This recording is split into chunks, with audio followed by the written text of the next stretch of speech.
Hello and welcome friends, स्वागत है आप सभी का YouTube channel Masters in Ethical hacking में। तो दोस्तों, आज का जो हमारा वीडियो है वो रिलेटेड है प्रिविलेज एस्केलेशन से। तो प्रिविलेज एस्केलेशन होता क्या है, क्या इसका रोल होता है कंप्यूटर्स के अंदर, और इससे कोई भी अटैकर या हैकर क्या कर सकता है, और इस तरह की चीज़ों से हम कैसे अपने आप को बचा सकते हैं। ऐसे ही बहुत सारी चीज़ों के बारे में आज हम जानने वाले हैं।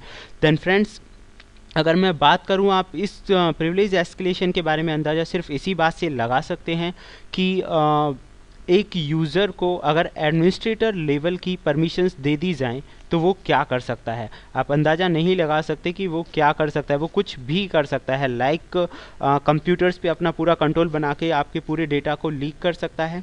इम्पोर्टेंट जो डॉक्यूमेंट्स हैं उन्हें वो कॉपी कर सकता है। मैलिशियस कोड या स्क्रिप्ट को रन कर सकता है सर्वर के ऊपर। एंड और भी बहुत सारी जो फाइल्स हैं, ट्रोजन्स हैं, मलवेयर्स हैं, उन्हें अप्लाई कर सकता है। तो फ्रेंड्स, अगर एक यूज़र को एडमिनिस्ट्रेटर बना दिया जाए तो वो बिल्कुल सिर्फ ऐसे ही है जैसे एक बच्चे के हाथ में गन दे दी जाए। तो फ्रेंड्स, आज हम इसी चीज़ के बारे में जानने वाले हैं, ये कितना ख़तरनाक हो सकता है और कैसे हम इन चीज़ों से अपने आप को बचा सकते हैं, वो भी प्रैक्टिकली मैं आपको बताने वाला हूँ। ये सारी चीज़ें प्रिविलेज एस्केलेशंस या डर्टी काउ अटैक्स के बारे में भी मेरे पास कमेंट्स आई थी कि मैं उसके बारे में बताऊं, लेकिन पहले मैं आपको समझाना चाहूँगा प्रिविलेज एस्केलेशन क्या है। डर्टी काउ जो है वो लिनक्स के अंदर की वल्नरेबिलिटी है, वो भी हम एक्सप्लेन करेंगे, लेकिन पहले हम इसे अच्छी तरह समझ लेते हैं कि प्रिविलेज एस्केलेशंस वास्तव में है क्या। तो फ्रेंड्स, जो लोग एथिकल हैकिंग सीखना चाहते हैं या इसमें अपना फ्यूचर बनाना चाहते हैं, उन लोगों के लिए बहुत ही बेहतरीन ऑप्शंस है YouTube channel Masters in Ethical hacking. Cyber security, technology, technical gadgets, latest जो टूल्स हैं उनके बारे में इंफॉर्मेशंस आपको इस चैनल पे मिलती रहेगी टाइम टू टाइम। अगर आपने अभी तक चैनल को सब्सक्राइब नहीं किया है तो सब्सक्राइब करें ताकि आपको लेटेस्ट एथिकल हैकिंग से रिलेटेड इंफॉर्मेशंस मिलती रहें। तो फ्रेंड्स, आज हम बात करने वाले हैं प्रिविलेज एस्केलेशंस के बारे में। तो सबसे पहले मैं आपको समझाना चाहूँगा प्रिविलेज एस्केलेशन है क्या। दोस्तों, अगर हिंदी मीनिंग के हिसाब से हम इस चीज़ को समझें, प्रिविलेज एस्केलेशन, तो इसका मतलब होता है किसी को भी विशेष अधिकार देना या उसके अधिकारों में वृद्धि करना। अधिकारों में वृद्धि करने से क्या मतलब है? तो फ्रेंड्स, जो लोग नेटवर्किंग जिन लोगों ने सीखी हुई है उन्हें मैं बताना चाहूँगा कि वो बेहतरीन इसके बारे में जानते हैं कि एक कंप्यूटर के अंदर एडमिन और जो यूज़र हैं वो क्या वैल्यूज़ रखते हैं। यानी कि जो एडमिनिस्ट्रेटर होता है कंप्यूटर के अंदर, वो अपने किसी भी यूज़र को देख सकता है। यानी कि एक नेटवर्क के अंदर जितने भी यूज़र्स हैं वो क्या वर्क कर रहे हैं, उनकी फ़ाइलों को एक्सेस करना और उन पे जो भी उसे वर्क परफॉर्म करना है वो एक एडमिनिस्ट्रेटर कर सकता है। जबकि एक जो यूज़र होता है, अगर हम यूज़र्स की बात करें, तो वो कभी भी नहीं देख सकते कि एडमिनिस्ट्रेटर क्या कर रहा है, या किसी भी प्रोग्राम को अगर रन करना हो तो उन्हें उसके लिए एडमिनिस्ट्रेटर परमिशन की ज़रूरत होती है। तो फ्रेंड्स, प्रिविलेज एस्केलेशंस एक ऐसी कमी है जिसकी मदद से कोई भी जो, अगर मैं बात करूँ, कोई भी जो यूज़र है वो एडमिन लेवल की जो प्रॉपर्टीज़ हैं वो गेन कर सकता है, यानी कि अपने आप को एडमिनिस्ट्रेटर लेवल का बना सकता है। तो इसका अंदाज़ा आप ऐसे ही लगा सकते हैं, जैसे कि एक बहुत बड़ी ऑर्गेनाइजेशंस है, वहाँ पे ज़्यादातर जो कंप्यूटर्स कनेक्ट होते हैं वो सारे के सारे कंप्यूटर्स में लिमिटेशंस होती हैं सभी यूज़र्स की, कि वो कौन सा वर्क परफॉर्म कर सकते हैं और कौन सा परफॉर्म नहीं कर सकते। तो अगर उनमें से कोई भी यूज़र अपने आप को एडमिन लेवल की परमिशंस दिला लें या फिर एडमिन लेवल की परमिशंस वो खुद ले ले किसी भी ट्रिक से, तो वो उस पूरी ऑर्गेनाइजेशंस के डेटा स्ट्रक्चर को देख सकता है, कौन यूज़र क्या कर रहा है इसे भी देख सकता है। इन सब के अलावा मैलिशियस कोड हैं वो उन्हें अप्लाई कर सकता है। इन एंड मैलिशियस कोड्स के अलावा अगर मैं बात करूं, वायरस हैं, ट्रोजन्स हैं, वट एवर जो भी वो करना चाहे, इस तरह के जो वर्क हैं वो कर सकता है, जो कि एक एडमिन कर सकता है। तो फ्रेंड्स, आप समझ ही गए होंगे कि प्रिविलेज एस्केलेशंस का क्या मतलब है। प्रिविलेज एस्केलेशंस एक यूज़र को एडमिन लेवल का बना देती हैं। ऐसे ही अगर हम बात करें डर्टी काउ की, तो डर्टी काउ की जो वल्नरेबिलिटी है वो लिनक्स के अंदर है, उसी में ये चीज़ काम करती है, जिसकी मदद से कोई भी जो यूज़र है वो अपने आप को एडमिन लेवल की प्रॉपर्टीज़ दिला सकता है।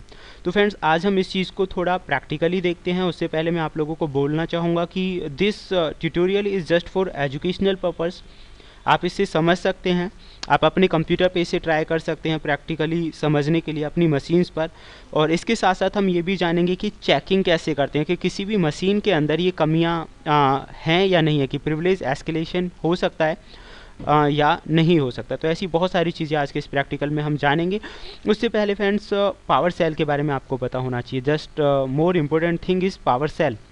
तो दोस्तों पावर सेल क्या है, किस तरह से हम इसका इस्तेमाल कर सकते हैं, ये सारी चीज़ें मैंने आपको लास्ट के वीडियोज़ में बताई हुई हैं। अगर आपने वो वीडियो नहीं देखा है पावर सेल के बारे में तो आप वो वीडियो देखें, अदरवाइज़ मैं उसका लिंक है वो डिस्क्रिप्शन में डाल दूंगा जहाँ से आप वो चीज़ें देख सकते हैं। तो फ्रेंड्स चलिए शुरू करते हैं। तो सबसे पहले मैंने यहाँ पे स्टार्ट कर लिया है पावर सेल।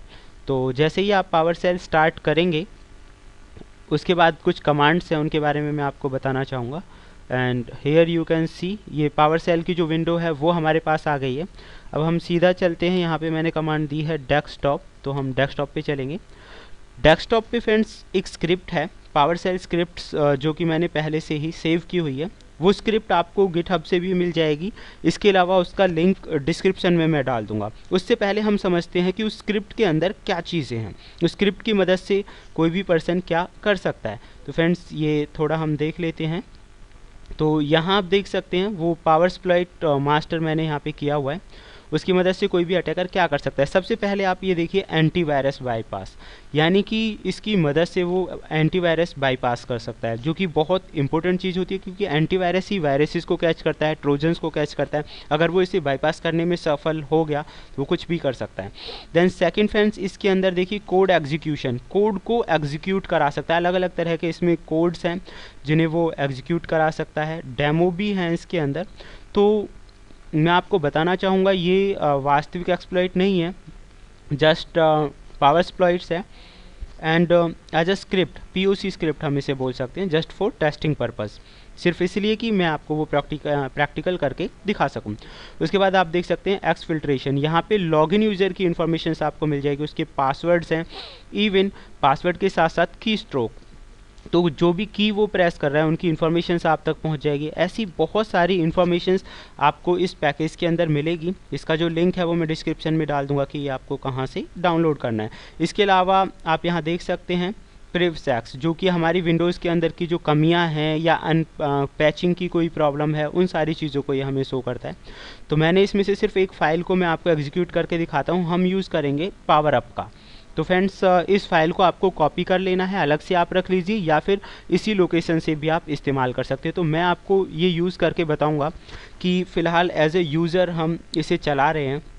तो यूज़र के बाद इसमें, जबकि यूज़र को वो परमिशन से नहीं हो सकती कि कोई भी वो सॉफ्टवेयर इंस्टॉल कर सके कंप्यूटर पे, तो आज हम वो देखेंगे कि वो कैसे काम करता है। तो पावर अप का हम यूज़ करेंगे और इसकी जो काफ़ी सारी चीज़ें वो मैंने आपको बता दी हैं कि इसकी पैकेज के अंदर आपको क्या क्या मिलने वाला है। तो पावर सेल आपको चलाना है। पावर सेल के बाद अब सबसे पहले हम ये देख लेते हैं इसमें एडमिनिस्ट्रेटर्स की जो जानकारी है वो हम ले लेते हैं। अगर आप चाहो तो नेट यूज़र लिख के इसके जो यूज़र्स हैं उनकी जानकारी आपको मिल जाएगी। आप यहाँ देख सकते हैं एडमिनिस्ट्रेटर है and guest, main, quality plus, अलग अलग यूज़र्स यहाँ पे बने हुए हैं। इनसे आपको यूज़र्स की जो इन्फॉर्मेशन है वो मिल जाएगी। उसके बाद फ्रेंड्स अब हम जो मैंने आपको फ़ाइल बताई थी वो चीज़ें हम देख लेते हैं। तो मैं इसे पावर सेल को थोड़ा एग्जीक्यूट कर सकता हूँ। तो फ्रेंड्स पावर सेल जो है आपको एग्जीक्यूट आप इसे कमांड प्रॉम्प्ट पे भी कर सकते हैं और अगर आप चाहें तो पावर सेल पे भी इसे कर सकते हैं। तो मैंने इसे बाईपास कर दिया यहाँ पे एंड आप यहाँ देख सकते हैं विंडोज़ पावर सेल थोड़ी एक्टिवेट हो गई है। बाईपास दैट मीन्स अगर आप इसे CMD में चला रहे हैं तब आपको इसकी थोड़ी ज़रूरत होगी बाईपास करने के लिए। तो फ्रेंड्स अगर नहीं चला रहे तो डायरेक्टली पावर सेल में भी इस्तेमाल कर सकते हैं। अब हमें वो जो मॉड्यूल है, जो मॉड्यूल के बारे में मैंने आपको दिखाया था कि पावर अप जो मॉड्यूल है वो कैसे लेकर आना है, तो उसके लिए आपको कमांड देनी होगी इंपोर्ट। एंड इंपोर्ट करने के बाद आपको लिखना है मॉड्यूल, इंपोर्ट मॉड्यूल, क्योंकि हम मॉड्यूल को इंपोर्ट कर रहे हैं। मैं यहाँ पे डॉट दे देता हूँ एंड उसके बाद स्लैश और आपको लिखना है पावर अप, क्योंकि उस मॉड्यूल का नाम था वो पावर अप था एंड जो कि पावर सेल के अंदर है तो PS1 एंटर हम कर देते हैं। फ्रेंड्स अगर ये रन होगा तो देखिए कमांड रन हो चुकी है, दैट मीन्स जो मॉड्यूल है वो इंपोर्ट हो चुका है। अब हम करेंगे इसको चेक्स, तो आपको उसके लिए कमांड देनी होगी इन्वोक और यहाँ लिखना होगा ऑल चेक्स ऑल चेक का मतलब ये है कि पूरे उसको वो चेक करना स्टार्ट कर देगा। मतलब आपका जो कंप्यूटर है उस पूरे को चेक करेगा, उसके अंदर जो जो चीज़ें हैं, अगर उसे कोई भी अनपैच डेटा मिलता है, कोई भी अपडेशन मिलती है कि इसके अंदर ये कमी है, तो वो भी आपको शो कराएगा। इन सब के अलावा आप यहाँ देख सकते हैं अलग अलग जो सर्विसेज हैं उनके लिए वो इसे चेक करेगा। तो इन्वोक ऑल चेक्स जो कमांड है, यानी कि पूरे कंप्यूटर्स को चेक करना उसने स्टार्ट कर दिया। इवन मैं आपको ये बता देता हूँ कि एज ए यूज़र भी आप इसे रन कर सकते हैं। उसके लिए ज़रूरी नहीं है कि आपको एडमिनिस्ट्रेटर होना चाहिए, अगर आप यूज़र हैं तो भी इसे रन किया जा सकता है। तो फ्रेंड्स, जैसे ही आप इसे देखेंगे यहाँ पे, एंड ये अभी रन हो रहा है, थोड़ा सा टाइमिंग लगेगा इसमें क्योंकि पूरे कंप्यूटर को चेक करना है उसे। एंड आफ्टर देन फ्रेंड्स, उसके बाद हम इसे देखते हैं। थोड़ा मैं इसे ऊपर मैं आपको दिखा देता हूँ कौन कौन सी चीज़ें इसने चेकिंग की है। सबसे पहले अगर हम यहाँ देखें, देन एक मिनट वो चल रहा है, देख लेते हैं फ्रेंड्स। यहाँ आप देख सकते हैं रनिंग इन्वोक ऑल चेक्स, ये हमने रन किया है। और आप देखिए चेकिंग फॉर अनक्वेटेड सर्विस पाथ, तो जो क्वेटेड नहीं है उन सर्विस पाथ को ये चेक कर रहा है अलग अलग जगह जो हैं। सेकंड में आप देखेंगे checking services executable and argument permission. अब ये उन चीज़ों को चेक कर रहा है जो जिनके अंदर आर्ग्यूमेंट्स हैं और परमिशंस, एग्जीक्यूटिबल परमिशंस हैं। फ्रेंड्स, इसके नीचे अगर हम देखें तो और भी बहुत सारी चीज़ें आपको मिलेंगी। हर चीज़ के बारे में हमें दिखा रहा है। Can restart start checking services permission. उसके बाद इसने देखिए क्या चेक किया है, सर्विसेज को चेक किया है कि किस भी सर्विस की जो परमिशंस हैं वो क्या हैं। तो इस तरह फ्रेंड्स ये जो कंप्यूटर्स है, पूरा का पूरा कंप्यूटर उसे ये चेक करके आपको बताता है। अगर उसके अंदर कोई भी प्रॉब्लम है, किसी भी तरह की कुछ मिसकॉन्फ़िगरेशन है या कुछ उसके अंदर प्रेजेंट नहीं है, तो ये आपको यहीं दिखा देगा। फ़िलहाल जैसे ही हमने इसे रन किया है तो इसने कोई भी प्रॉब्लम शो नहीं की है, तो दैट मीन्स आप देख सकते हैं इसमें तो कोई प्रॉब्लम नहीं दिखा रहा है अभी हमें फ़िलहाल। तो फ्रेंड्स, अब बारी आती है उस चीज़ की कि एक एडमिनिस्ट्रेटर ही यूज़र्स को क्रिएट कर सकता है, जबकि लोकल जो यूज़र है वो एडमिनिस्ट्रेटर को क्रिएट नहीं कर सकता और ना ही एडमिनिस्ट्रेटर लेवल की जो परमिशंस है उन्हें ले सकता है। तो फ्रेंड्स, यहाँ एक फ़ाइल का हम इस्तेमाल करेंगे। मैंने यहाँ यूज़ किया है राइट, और उसके बाद मैंने लिख दिया यहाँ पे यूज़र एड MSI। तो ये जो फाइल है राइट यूज़र एड MSI, इसकी मदद से हम कोई भी जो अलग से यूज़र है और जिसकी जो परमिशंस होंगी वो एकदम एडमिन लेवल की होंगी। तो जैसे कि आप देख सकते हैं पहले हमने जो चेक किया था उसमें दो तीन यूज़र्स को हमें दिखा रहा था, इसके ज़रिए एक नया यूज़र हम ऐड कर पाएंगे। तो फ्रेंड, जैसे ही मैंने इसे ऐड किया है, इसमें थोड़ा सा टाइम लगेगा, एंड आफ्टर दैट टाइम ये जो फाइल है ये आपको मिल जाएगी एग्जीक्यूटिबल फाइल। और ये कहाँ पे आएगी? डेस्कटॉप पे आएगी, क्योंकि हम अभी इसे रन कर रहे हैं जो वो डेस्कटॉप के ऊपर ही रन कर रहे हैं। तो फ्रेंड्स, देख लेते हैं, अभी इसमें थोड़ा टाइम लग रहा है।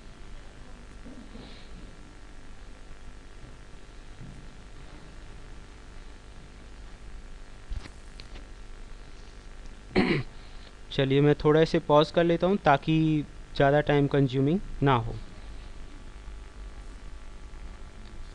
सो फ्रेंड्स, आप यहाँ पे देख सकते हैं कि जो आउटपुट पैच है वो यूज़र एड MSI वो आ गया, और ये डेस्कटॉप पे भी हमें शो कर रहा है। तो डेस्कटॉप से मैं इसे रन कर लेता हूँ।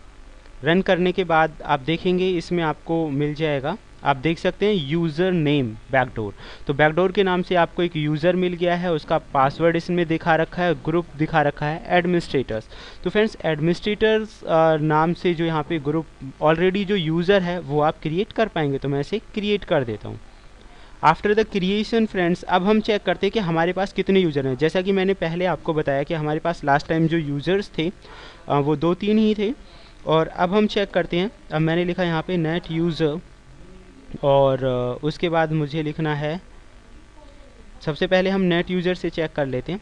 तो फ्रेंड, जैसे ही मैंने नेट यूज़र कमांड दी, आप यहाँ पे देख सकते हैं एडमिनिस्ट्रेटर है, बैकडोर है, गेस्ट, मेन, क्वालिटी प्लस, ये जो हैं अलग अलग जो नाम से। बैकडोर अभी हमने क्रिएट किया है।